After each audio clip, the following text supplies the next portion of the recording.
Hey guys welcome to our YouTube channel.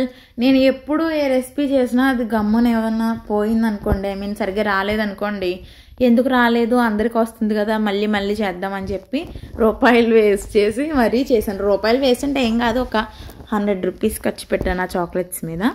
So ఇక్కడ ఏంటంటే నేను అక్కడ చాక్లెట్స్ కట్ చేస్తుంటే మా చెల్లి నువ్వు ఎలానో వేస్ట్ చేస్తావు కదా, ఇంకెందుకు నాకు ఇవి నేనన్నా తిని పెడతానని చెప్పేసి అంటుందన్నమాట. నేను బనానా డిప్ చాక్లెట్ అయితే చేద్దాం అనుకుంటున్నాను. ఏంటంటే ఈ చాక్లెట్ అంత కరెక్ట్ కాదనమాట. అది ఏంటంటే మెల్ట్ సరిగా అవ్వడం లేదు, అది ఒక సంవాట్ టెక్స్చర్ కూడా వేరే రకంగా ఉంది.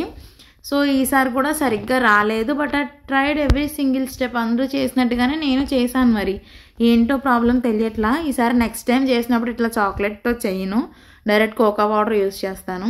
సో నేను ఇక్కడ అన్ని చాక్లెట్స్ అన్నీ ముక్కలుగా చేసుకొని డబుల్ బాయిలింగ్ చేసి అయిపోయిన తర్వాత దాంట్లో నేను కట్ చేసుకున్న నట్స్ అన్నీ కూడా కలిపేశాను.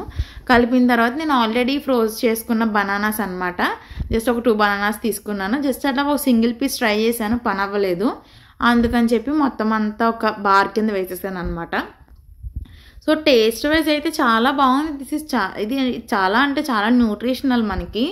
కాకపోతే ఏంటంటే అది ఎంత ఫ్రీజ్ చేసినా సరే ఫ్రీజ్ అవ్వట్లేదు, అదొక లిక్విడ్ టెక్స్చర్లోనే ఉంటుందన్నమాట. బనానా ఫ్రోజ్ అయిపోతుంది కానీ ఆ చాక్లెట్ మాత్రం గట్టిగా ఫ్రోజ్ అవ్వట్లేదు. మరి ఏంటో ప్రాబ్లం నాకైతే అర్థం కాల. సో ఫైనల్గా అయితే వేస్ట్ చేయకుండా మొత్తం నా కడుపులోకి అయితే వస్తానులేండి.